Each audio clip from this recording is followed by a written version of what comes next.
The first person in the United States has just received the world's first dual-chamber leadless pacemaker system.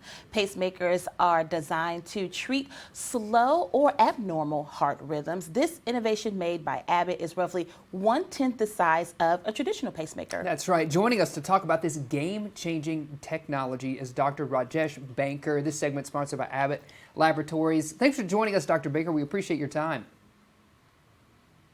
I'm excited to share with your viewers in Fort Smith about this new huge advance in pacing technology. Sure. So tell us about the new technology and why this is such a game changer.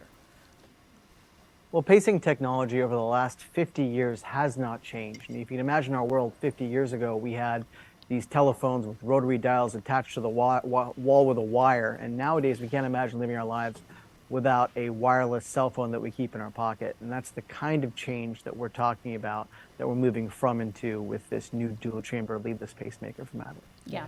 How do these dual chamber pacemakers, how do they work, Dr. Banker? So these devices are miniaturized cylinders that incorporate a whole bunch of circuitry and battery. And one of these devices is implanted in the top chambers of the heart, one in the bottom chambers of the heart. And these devices will communicate with each other wirelessly on a beat-to-beat basis with something called eye-to-eye communication.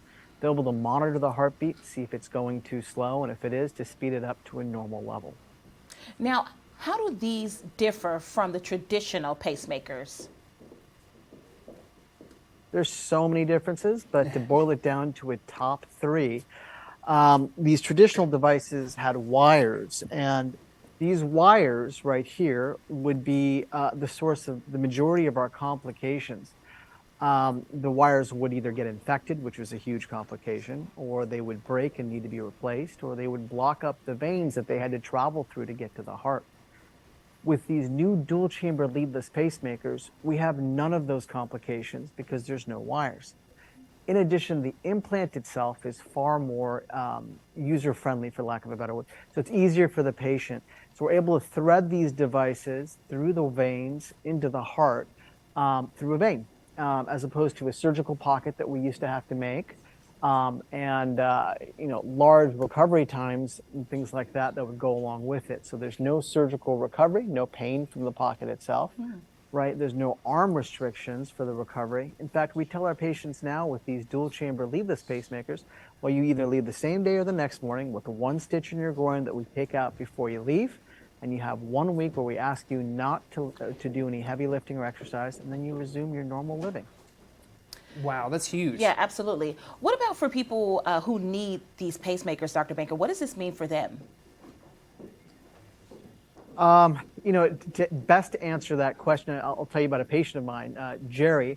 Now, Jerry, avid pickleball player, avid golfer, and over the last year, he noticed himself slowing down dramatically. In fact, to the point where he couldn't even leave his house because any exertion made him that tired. We found with diagnostic testing that it was due to an abnormally slow heartbeat.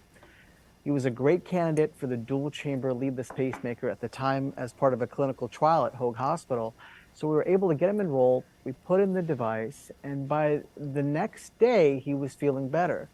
The device implant was minimal to him. He barely even noticed it. It went through the vein. He had one stitch. We took it out. He went home. 1 week later, he's playing pickleball and golf like he was before a year ago. It was a dramatic story. Wow. Yeah. I mean, that is the definition, I think, of game changer. Yes, He's back out there playing the games that he loves. I love that story. If folks are interested, Dr. Baker, where can our viewers go to learn more information about this new technology? The best resource is really going to be your primary care doctor or your cardiologist.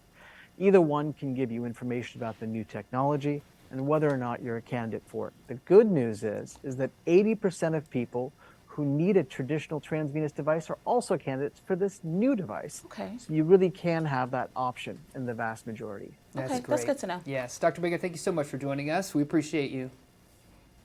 Oh, I appreciate that. I wish your viewers in Fort Smith a happy, healthy holiday season. Yeah. Thank you. Same to you. Wow. Yes. What a huge advance in technology there. I love it. Stay with